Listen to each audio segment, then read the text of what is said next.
como já mencionou, nós estudamos juntos ali na Argentina. Minha esposa é argentina, ele também, como você sabe, é naquele bom país. Eu estive 9 anos lá. Minha filha mais velha é argentina, mais nova é paraguaia. Depois passamos mais 5 anos na Bolívia, quase 1 no Peru.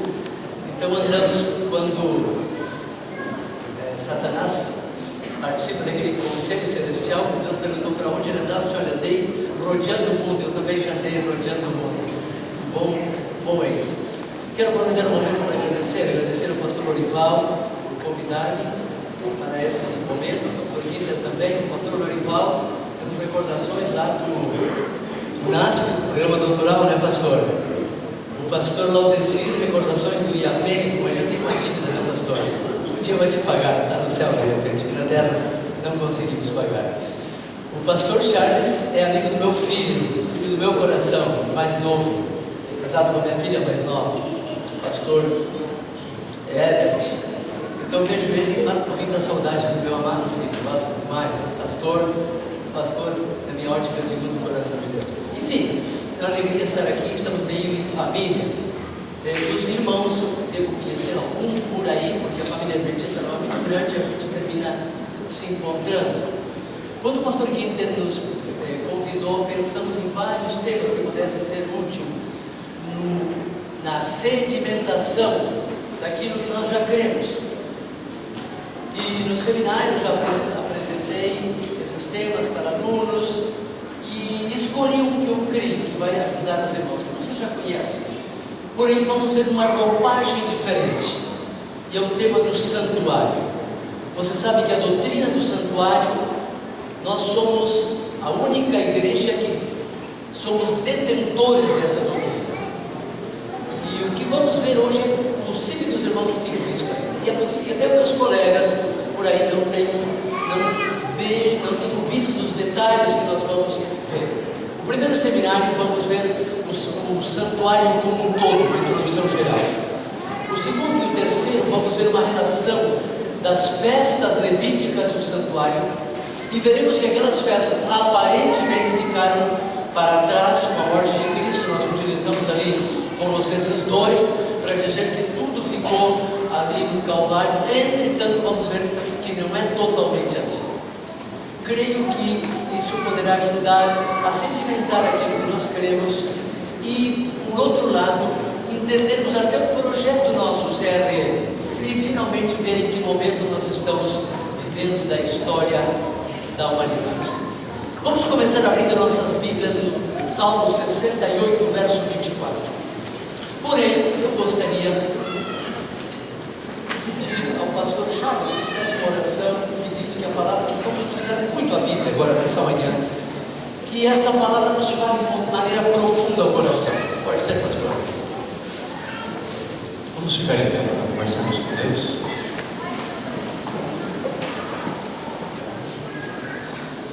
Pai, nós nos sentimos honrados, porque sabemos que o Senhor está aqui, e diante de Sua presença, humildemente, nós suplicamos, reconhecendo nossa limitação, que haja em nossa vida com o Espírito Santo, para que, ao ouvirmos a Tua voz, tenhamos também o poder para praticar a nossa vida. Queremos entender Teus ensinos, as maneiras bem didáticas e práticas que o Senhor nos deixou, por exemplo, dentro delas do santuário, para compreendermos todo o Teu plano de salvação que nos envolve, não somente para recebermos a graça do Senhor Jesus Cristo, mas para sermos instrumentos de levarmos essa mensagem às pessoas que não Te conhecem. Por favor, permanece conosco, oramos a Ti em nome de Jesus. Amém. Obrigado, pastor. Eu mencionei um momento atrás que nós, adventistas, somos únicos na doutrina do santuário. Nós temos igrejas, a semelhança nossa, que guardam o sábado. Temos igrejas, a semelhança que a nossa, que tem um profeta. Temos igrejas que aceitam os 10 mandamentos, a semelhança da igreja adventista que sustenta a veracidade e a aplicação dos 10 mandamentos para nós outros hoje. Entretanto, somos único referente à doutrina do santuário.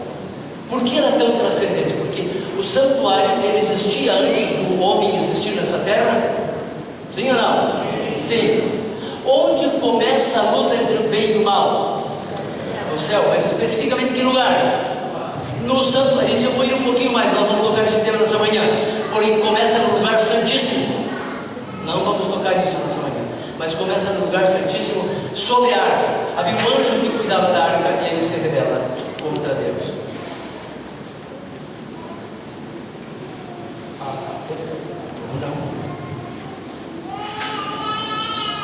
Muito bem. Segundo, abra nossas Bíblias em Apocalipse. Eu falei de Salmo 68, mas só um momentinho antes. Apocalipse capítulo 21, verso 2. Nós falamos então que o santuário já existia antes da queda do homem, antes da existência do homem. E depois da terra renovada, que vai existir novamente. Apocalipse 21, 2. Logo voltamos, marquem ali o Salmo 68, porque ele é a base do nosso tema. E de repente um irmão ali poderia me ajudar com o microfone. Eu gostaria de uma interação onde os irmãos leiam a Bíblia, ok? Eu quero ler o Salmo 68, 24. Temos outro microfone aqui, então levanta a mão e alguém me ajuda então com a leitura. Salmo 68, 24. Alguém encontrou? Pode ler-nos. 68, 24. Vamos lá, não tenho medo de ler. Muito bem, obrigado, irmão Anei. E eu tenho certeza que a grande maioria, ou todos que estamos aqui, sabemos ler. Então, ó Deus, eles têm visto os teus caminhos, os caminhos do meu Deus, meu Rei, no santuário. Os caminhos de Deus estão em que lugar? Nós, líderes da igreja, devemos conhecer os caminhos de Deus. Onde é que estão os caminhos de Deus? Santuário. Agora vem a segunda pergunta: e quem é o caminho especificamente de Deus? Forte. São João 14, 6. Eu sou. Então, e a Bíblia? Começamos. O caminho de Deus está em que lugar? Quem é o caminho de Deus? Jesus. Vamos ao terceiro verso. 1 Coríntios 1:30. 1:30. 1 Coríntios capítulo 1, verso 30. 1:30.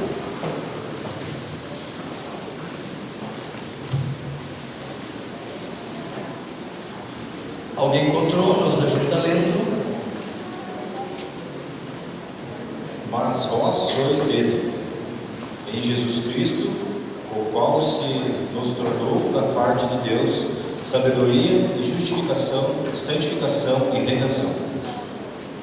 O caminho de Deus está onde? Santuário. Quem é o caminho de Deus? E ele foi feito para nós. A Bíblia diz que o princípio da sabedoria é o quê? Temor de quem? Então quem conhece a Jesus está já no início da sabedoria. E ele foi feito para nós justificação, santificação, redenção. Vamos de novo, vice-versa, muito importante. Repetindo, o caminho de Deus está no santuário. O caminho de Deus é quem? O qual foi feito para nós quem? Justificação, para redenção. A sabedoria, quem é sábio é quem conhece a quem? Deus. Quando eu conheço Jesus, é Deus ou não? Ele se torna para mim justificação, santificação, redenção. Então, repassando essa primeira parte. O caminho de Deus está em que lugar? Quem é o caminho de Deus? Jesus. Ele se torna para nós justificação, santificação, redenção. Como isso ocorre no santuário? Nós temos aqui o santuário, uma visão do santuário. O tempo não permite, eu gostaria de poder, por exemplo, só aqui há uma lição muito grande no santuário, na porta, as cores da porta. Seja dito na Bíblia, vamos a um verso mais, vamos ao Salmo 29, verso 9.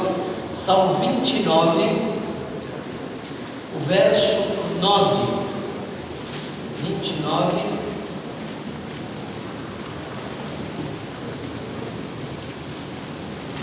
O verso 9.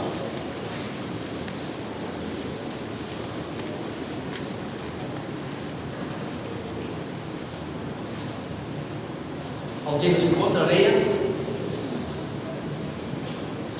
A voz do Senhor faz dar cria as corças e desnuda os bosques. E no seu templo tudo diz glória. No templo de Deus, tudo diz o quê? Glória. No santuário, tudo que fala do santuário tem alguma mensagem para nós. Claro que nós não podemos, então, seminário jamais abarcar. Nós vamos pegar a parte mais importante. Muito bem, temos a porta aqui. À tarde vamos dar um toquezinho na porta, agora não. Temos em segundo o altar, chamado altar do sacrifício. Temos aqui a pia, ou lavaco. Seguidamente nós temos o lugar santo, onde temos à esquerda, ao sul, nós tínhamos o candelabro. Ao norte tínhamos a mesa com os pães. E próximo do véu que separava o lugar santo do santíssimo, o altar do incenso. E no lugar santíssimo tínhamos o quê? A arca com os 10 mandamentos e 2 anjos que ali estão com essas asas cobrindo. Eram querubins cobridor. Você lembra de um querubim cobridor que a Bíblia fala? Um querubim que cobria a arca. Essa arca era cópia da arca do quê? Do céu. Então já você tem uma ideia de que querubim era esse que cuidava da arca. Mas esse não é nosso seminário. Voltando ao Salmo 29:9, no templo tudo dá quê? Glória. Vamos então começar com a atividade do santuário. Ali nós temos ele, uma visão geral. Aqui podemos ver o altar do sacrifício, a pia, a mesa, o candelabro, altar do incenso e altar do sacrifício. Temos ali só uma ideia do santuário. Muito bem. O caminho de Deus está no santuário. O caminho de Deus é Jesus. Jesus se tornou para nós, para aqueles que aceitamos, justificação, santificação, redenção. Onde Jesus se torna para o ser humano justificação? É aqui no pátio. Nós vamos ver agora o pátio. Aqui no pátio ocorria basicamente a introdução de todo culto que era levado a cabo ali. Seja dito, todo culto no santuário era visual. Melhor dito, se utilizava os 5 sentidos, porém poucas palavras eram ouvidas. Era o visual, pouco do ouvido, porém era comido, era sentir o cheiro, era palpado, se utilizava os 5 sentidos. Entretanto, o sentido com o qual mais aprendemos é o visual. 83% daquilo que nós assimilamos do mundo exterior, eles chegam até nós através dos neurotransmissores que recebemos a vista e ali passa para o cérebro. Primeira parte do culto. O culto ali era chamado do contínuo. Vamos ao livro de Êxodo, capítulo 29. Êxodo, o capítulo 29. Êxodo, capítulo 29. Seja dito, irmãos, a metade do livro de Êxodo, todo o livro de Levíticos, grande parte do livro de Números, grande parte do livro de Deuteronômio, grande parte do livro de Salmos utiliza para falar do santuário. Daniel fala do santuário, Hebreus fala do santuário, e Apocalipse então não se fala, é tudo é santuário.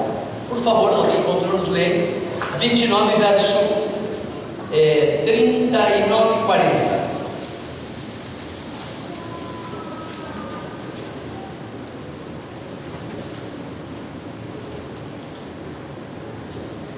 Um cordeiro oferecera pela manhã e outro cordeiro oferecera à tarde. Com o cordeiro a 10ª parte de flor de farinhas, misturada com a 4ª parte de um fio de azeite batido, para a libação da contida parte do limpo de vinho. Esse era conhecido, devo ter colocado em algum lugar, chamado culto diário. Os hebraicos chamavam de tamid, era contínuo. Um cordeiro era morto e queimado das 9 da manhã, mais ou menos até 3, 4 da tarde. E outro cordeiro era morto à tarde e queimava novamente até amanhã. Esses cordeiros simbolizavam, como tudo no santuário fala de quem? Da glória e fala de quem? Quem é o caminho? Quem é o santuário? É o Senhor Jesus. Então aproximadamente 782 cordeiros eram sacrificados por ano. Por que não 730? Porque nos sábados sacrificava quantos? 2. Um de manhã, um à tarde. Todo dia. Porém, sábado eram quantos? 2. 782 cordeiros por ano. Era um bairro do rebanho cada ano, não era, irmãos? Da onde se tirava esse cordeiro? Quem dava 782 cordeiros para ser sacrificado toda manhã e toda tarde? Vamos ao livro de Números, Números capítulo 3, o verso 13. Irmão, se alguém não entendeu, tem alguma pergunta, sinta-se a bem, levantar a mão e vamos interagir, porque maiormente não é tanto um sermão, mas uma aula. Capítulo 3, verso 12 e 13. 12 e 13. Alguém encontrou? Nos ajuda a ler. Por favor, irmão. Obrigado. Eis que tenho eu tomado os levitas no meio dos filhos de Israel, em lugar de todo primogênito que abre a mata. Entre os filhos de Israel e os levitas serão meus, porque todo primogênito é meu, desde o dia em que feri a todo primogênito na terra do Egito. Consagrei para mim todo primogênito em Israel, desde o homem até o animal serão meus. Eu sou o Senhor. Muito bem, primeiro conceito. O dia em que saíram da terra do Egito, naquela madrugada, os primogênitos do Egito foram feridos. Porém, os primogênitos do povo de Israel foram feridos? Não. Deus disse então, como eu poupei, eu quero para quem? Para mim. Todo homem primogênito que nascia em Israel, de quem era? Deus. Todo animal primogênito era de quem? De Deus. Agora, o que Deus fez com os homens, os primogênitos? Vamos ao capítulo 13. Vou dar volta à folha, o verso 40, o 39 primeiro, 39. Alguém pode nos ler? E logo o 43. 43, 39 e logo o 43, ok? Para nós não perdermos, então eu leio aqui. Diz assim: todos os contados dos levitas que Moisés e Arão, conforme a palavra do Senhor, contaram por suas famílias, todos os homens de um mês para cima, foram quantos mil? Vamos ao 43. Todos os primogênitos varões, conforme o número do seu nome, de um mês para cima, foram quanto? 22.200. Então houve uma diferença de quantos aqui? 270 ou 275 primogênitos a mais. Deus disse: eu vou fazer uma troca com vocês, no verso 12 e 13, capítulo 13. Eu vou dar para vocês os primogênitos e vocês vão me dar quem? Os levitas. Se querem, voltamos a ler. Ficou claro isso? Deus tinha consagrado para ele quem? Primogênitos. Mas no caminho, e não vamos entrar em detalhe, mas quando houve a apostasia no Monte Sinai, qual foi o grupo que não entrou na apostasia? Deus disse: vamos fazer uma mudança. Eu quero para mim os levitas, e eu dou para vocês os. Olha aqui, irmãos, o aspecto como Deus trabalha com exatidão. Olha o verso 46. Para o resgate dos 273 dos primogênitos, filhos de Israel, que excedem os levitas, tomará 5 ciclos por cabeça. Vocês ficaram lhe devendo quantos? 273. A exatidão. Aqui nós podemos falar do dízimo, das nossas ofertas. Deus é um Deus exato. Ele podia dizer: primogênitos 22.273, levita 22.000, tá pertinho, vamos fazer um negócio para ele. Não, os 270 ou 3 ou 5, eu quero que vocês paguem 5 ciclos de plata para quê? Para o santuário. Para o santuário. Muito bem, negócio feito. Os levitas desde então foram de quem? De Deus, e dos animais. Os animais permaneceram sendo os animais de quem? Deus. Busque na Bíblia, os animais. Se você pode buscar números 8, pode buscar números 18, vocês vão ver que os levitas, os animais permanecem sendo de quem? De Deus. Tinha um rebanho em Israel chamado rebanho de Deus. Esse rebanho, seja dito, aqui outro aspecto que quem sabe os irmãos não pensaram. Onde é que nasceu Jesus? Manjedoura. Quem havia ali? Jesus nasceu para quê? Para morrer. Aqueles animais estavam fazendo aqui ali? Para ser tratados para o sacrifício. Tratados para o sacrifício. Muito bem. Então nós temos o primeiro culto aqui, o chamado Tamid, o culto diário. Esse culto diário, cordeiro de manhã, um cordeiro à tarde. Quem dava esse cordeiro? Quem dava esse cordeiro? De quem era esse cordeiro? Então quem dava o cordeiro? Esse cordeiro apontava para quem? Jesus, lá no Gólgota. Quem deu o cordeiro no Gólgota? Foi você? Foi quem? Deus. Primeiro culto então, o caminho, o diário, ocorria aqui, o cordeiro de manhã, o cordeiro à tarde. Irmãos, durante os 1450 anos, foram mortos mais de 1 milhão de cordeiros. O santuário era um lugar de sangue, sangue e muito sangue. Hoje o ser humano brinca com a salvação, mas salvação é sangue, custou sangue. Mais de 1 milhão dessas pobres vítimas morreram para que o ser humano pudesse entender o plano da redenção. Está claro até aqui? O caminho de Deus está onde? Santuário. Quem é o caminho de Deus? Ele passa por quantos passos? 3: justificação, santificação, redenção. Então, estamos começando com a justificação. Quem dá o cordeiro aqui? Deus. Por quantos era dado o cordeiro daqui? Todos? Ou era só para os israelitas? Rabi era israelita e foi salva? Essa semana os alunos estavam perguntando, mas ela não sacrificou o cordeiro, mas ela aceitou o cordeiro. Você sacrificou depois, ela deve ter sacrificado o cordeiro.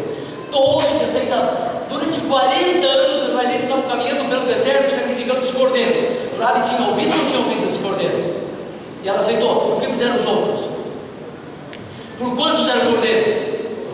Todos. Esse cordeiro aqui era dado por todos. Porém, todos os israelitas salvavam. Para ser salvo tinha que fazer o quê? Aceitar o cordeiro para quem? Para ele. Vamos a Levíticos 4. Levíticos 4, verso 29. Levíticos capítulo 4, o verso 29. 4. Vamos começar um pouquinho mais cedo, verso 27. Alguém encontrou rapidinho, nos ajuda lendo? Levanta a mão. Lá tem que nos ajudar. Por favor, já. Obrigado. 27 ao 29.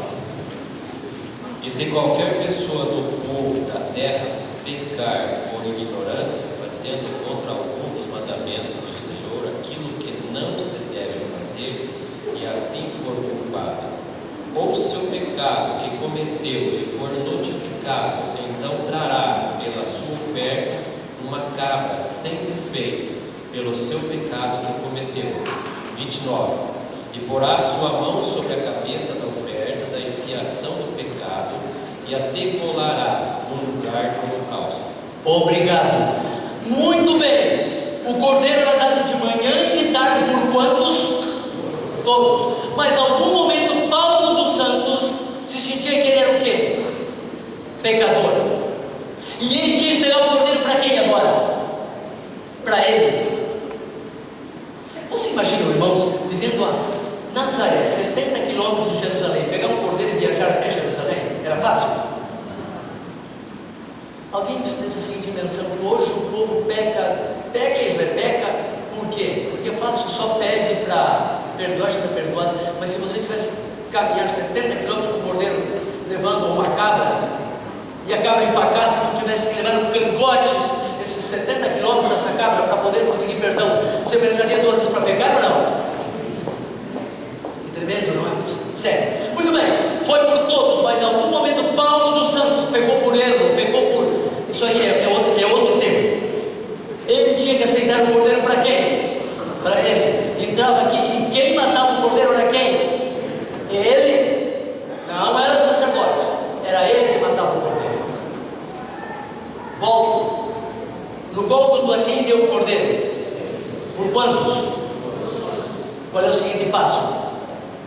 Todos se salvam? Não. Você já aceitou o cordeiro? Amém?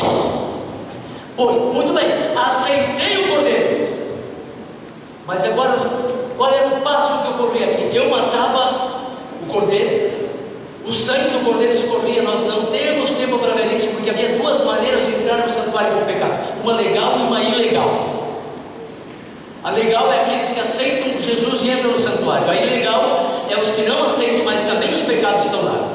Porque lembra que a acusação contra Deus é que Deus é injusto. Aonde começa a acusação contra Deus? No santuário, que lugar? Santíssimo. Todo pecado é levado para o santuário. Todo pecado é analisado no santuário. Muito bem. Agora eu matava o cordeiro, mas eu podia entrar no lugar santo aqui? Não. Quem entrava? O sacerdote. Muito bem. Antes de entrar, o que o sacerdote fazia? Vamos ao livro de Êxodo, capítulo 40, verso 39. Êxodo, capítulo 40. Vamos ao 31, só por razão de tempo. E 32.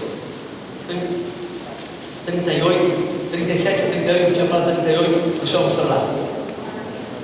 40, verso 31 e 32. Alguém encontrou nos ler? Obrigado, irmão. Nela Moisés, Arão e seus filhos lavaram as mãos e os pés, quando entravam na tenda da congregação e quando se chegavam ao altar, segundo o Senhor ordenara a Moisés. O que fazia? Então eu matava o cordeiro, o sangue quem tomava? O sacerdote. E ele entrava aqui dentro, mas antes de entrar, o que ele fazia aqui? Lavava. Muito bem. O cordeiro foi dado no Gólgota por mim. Foi dado ou não foi? Foi. Vocês aceitaram ou não aceitaram? Sim. Qual foi o seguinte passo? Se lavaram ou não se lavaram? Vamos ao capítulo 22, precisamos ler. Mas o capítulo 22 do livro de... O capítulo 26, eu acho 22 do livro de Atos, Paulo diz: levanta-te e lava os teus pecados. Então, desta maneira, eu entrava onde? No santuário. Até aqui está tudo claro? Nós entramos no processo da justificação. Eu aceito o cordeiro para mim. O cordeiro foi morto no Gólgota, eu aceitei ele para mim. Eu sou agora, começo a entrar no processo da santificação. Quem é esse cordeiro? Jesus. Vamos a Colossenses 2,6. O seguinte passo. Colossenses 2,6. Colossenses 2,6. Alguém encontrou? Ajuda a ler. E o outro vamos dizer de cor. Pois ele, substituindo a forma de Deus, não julgou com usurpação ser igual a Deus. Não, 2,6. 2,6. Ah, tá. Colossenses 2,6. Desculpa. Ora, como recebestes Cristo Jesus, o Senhor, assim andai nele. Eu recebi Jesus agora, eu devo o que fazer? Andar nele. Começa então o processo chamado como? Santificação. Então, interessante, irmãos, aqui a Igreja Católica chega até aqui, os irmãos da Igreja Católica. Aceitaram Jesus ou não aceitaram? Aceitaram? Sim, aceitam. Eles aceitam Jesus ou não aceitam? Sim, aceitam. Porém, eles seguem matando Jesus aqui diariamente através da missa. Agora, os evangélicos entram até o lugar santo. Mas agora, no processo de entrar, caminhar com Jesus, tem um verso da Bíblia que você recorda, Hebreus capítulo 12, verso 14. Buscai a paz e aqui mais. Sem a qual? Então, não, eu passei pela justificação aqui, mas vem o segundo passo, que é a santificação. Vamos então ao processo da santificação. Onde ocorre o processo? Ali, nos amigos, não é? Da santificação. Ele ocorre no lugar santo. Nós, essa tarde, vamos ver, interessante, esse plano do pastor Orivaldo Serra, mas ele está assim, redondinho. Depois que o pastor Marlon apresentou, eu digo, mas ele está lá dentro do santuário. Nós vamos ver essa tarde que está dentro do santuário. Olha aqui, testemunho, comunhão, missão. Nós temos aqui essa tarde, vamos ver isso. Mas vamos nesse momento falar então da santificação, sem a qual ninguém verá o Senhor. Vamos deter-nos a um dos móveis aqui. Vamos à mesa. Capítulo 24 do livro de Levíticos, verso 5 ao verso 9. Levíticos 24, 5 ao 9. E eu quero que os irmãos agora se concentrem, porque nós temos que trabalhar com a simbologia do santuário aqui. Sim? Alguém encontrou, por favor? Também tomarás da flor de farinha e dela cozerás 12 pães. Obrigado. Vamos só devagarzinho para mim acentuar. Primeiro tinha que tomar de que tipo de farinha? Flor de farinha. Obrigado. Então, siga, irmão. Cada um dos quais será de 2 dízimas de um efa. Continua. E os porás em 2 fileiras, 6 em cada fileira, sobre a mesa de ouro puro perante o Senhor. Sim. Sobre cada fileira porás incenso puro, que será para o pão, como porção memorial. Obrigado, um momentinho. Esse pão era colocado sobre a mesa. Sobre esse pão, o que era colocado? Incenso. O que é incenso? Perfume. Ou seja, essa manhã, quando você comeu o pão, botou perfume ali para comer o pão em cima dele. Aí coloca doce, manteiga, creme de mel, porém perfume é uma loucura, não é? Comer um pão com perfume. O pão era feito do que então? Flor de farinha. Segundo, colocava o que sobre ele? Perfume. Siga, irmão, por favor. É oferta queimada ao Senhor. Em cada sábado Arão os porá em ordem perante o Senhor, continuamente da parte dos filhos de Israel, por aliança perpétua. É top? Sim. Até o qual? Até o final, até 25. E serão de Arão e de seus filhos, os quais os comerão no lugar santo, porque são coisas santíssimas para ele, das ofertas queimadas ao Senhor, como estatuto perpétuo. Muito bem, então vamos recordar, nós são 5 pontos daqui. Primeiro, o pão era feito do quê? Flor de farinha. Segundo, sobre o pão era colocado o quê? Incenso. Esse pão pertencia a quem?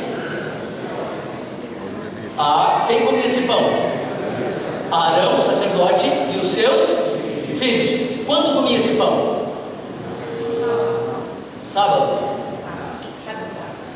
Fala, ninguém você veio, fala sábado aqui não. Será Arão e seus filhos comerão o lugar santo? Oi. Sábado. Não, porque tem 2 versos mais que falam disso. 1 Samuel 21, verso 5, diz que quando Davi chegou lá em Nob, lembra quando ele foi em Nob, pediu pão, comeu o pão santo, tinham colocado pão. Vamos ler esses versos, vale a pena. Vamos 1 Samuel 21, 5. 21, 5, para que aí o assunto fica mais claro. 1 Samuel 21, 5. 21, verso 5.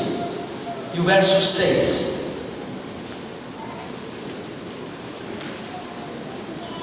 De repente começa já no 4. No 4. No 4. Respondeu o sacerdote a Davi, disse-lhe: não tenho pão comum à mão, há porém pão sagrado, se ao menos os teus homens se abstiverem das mulheres. Respondeu Davi ao sacerdote e lhe disse: já o 6 diretamente por razão de tempo, só o 6. Deu-lhe, pois, o sacerdote o pão sagrado, porquanto não havia ali outro, senão os pães da proposição, que se tiraram de diante do Senhor, quando trocados no devido dia por pão quente. O pão era levado como? Quente. Vamos rapidinho a 1 de Crônicas 16:39. 16:39, para não ficar dúvidas. 1 de Crônicas.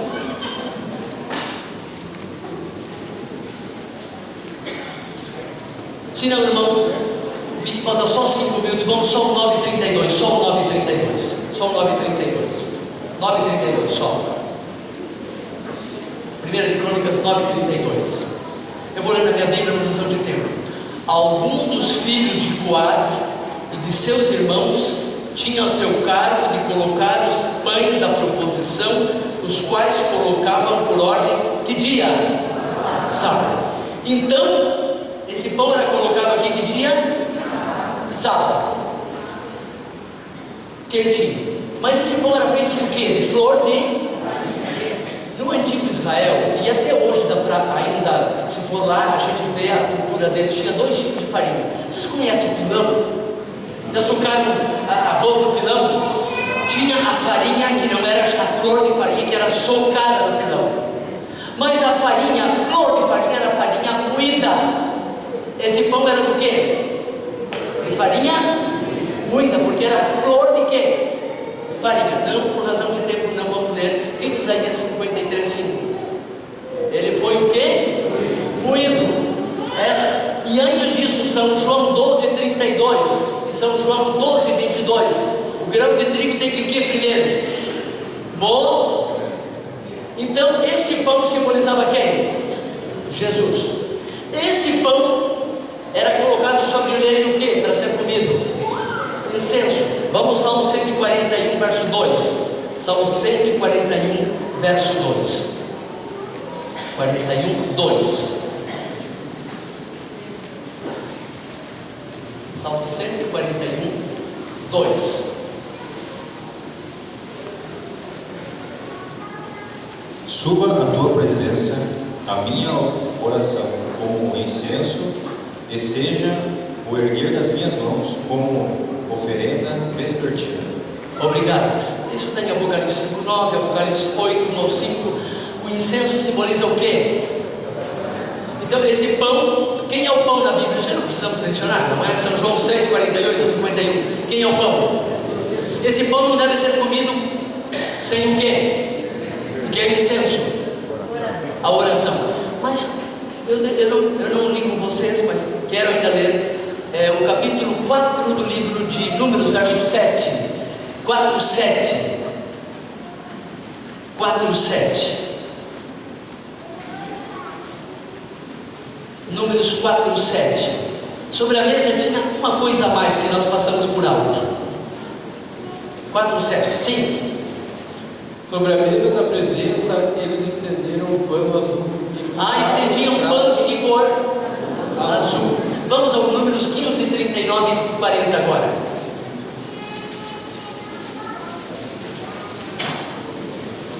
(15, 39 e 40).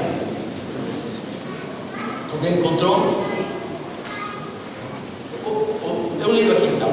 Diz assim: fala aos filhos de Israel, 38, e diz que façam franjas de bordas dos seus vestidos para as suas gerações, e coloquem em cada franja um borde de cor azul. E os servirá as franjas, para que quando a vejais, lembrei de todos o quê? A cor azul, o pano azul fazia lembrar o quê? Os mandamentos. Vamos lá então. Nós tínhamos aqui sobre a mesa os pães. Ali os pães. Os pães eram feitos de quê? Flor de farinha.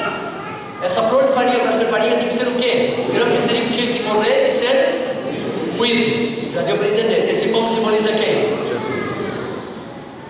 Cada quanto esse pão tinha que estar na mesa? Continuamente. Lembra? Voltemos atrás aqui que me chamava. Davi era contínuo, todos os dias. O sábado simplesmente tirava o pão antigo, colocava pão de que maneira? Quente.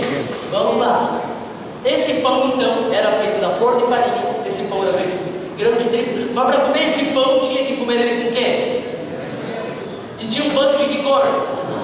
Para recordar o quê? Os mandamentos. Agora, quem comia esse pão? E agora não lembro nem o verso mais, porque o tempo terminou. Quem comia esse pão? Arão e seus filhos, sacerdotes. Que dia comia esse pão? Sábado. Em que lugar comia esse pão? Lugar santo. Então esse pão estava continuamente na nossa mesa, tinha que estar na nossa mesa. Para comer, ele tinha que comer com o quê? Com oração. Ele fazia lembrar o quê? Os mandamentos de Deus. E sábado esse pão era trocado e se comia ele com os sacerdotes reunidos no lugar santo. Que vem à mente de vocês? Ok? Imagina aqui, é uma aplicação homilética, não exegética. Qual é o pão que deve estar na casa dos adventistas? Domingo, segunda, terça, quarta, quinta, sexta, sábado. Sábado se reúne a família. Quem que é sacerdote hoje? Quantos são sacerdotes hoje? Segunda de Pedro 2:9. Vós sois nação. Quem é sacerdote hoje? Então hoje, sábado de manhã, você reúne quem? Os sacerdotes. Em que lugar? Lugar? E que fazem com o pão velho? Comem e recebem o quê? Que é isso? Fica a pergunta aí para o próximo seminário. Alguém respondeu? Dá para entender uma aplicação homilética com a invenção do pastor Paulo? Essa manhã o pastor Wanderson apresentou aqui, trouxe o povo de Deus, os sacerdotes estavam reunidos no lugar santo ou não? Comeram o pão ou não comeram? Receberam pão quente para a próxima semana ou não receberam? Qual é o título do pão quente para a próxima semana? Alguém pode abrir e dizer? Como? Exatamente. Muito obrigado. Paramos aqui, nós seguimos no próximo seminário. Pastor, obrigado.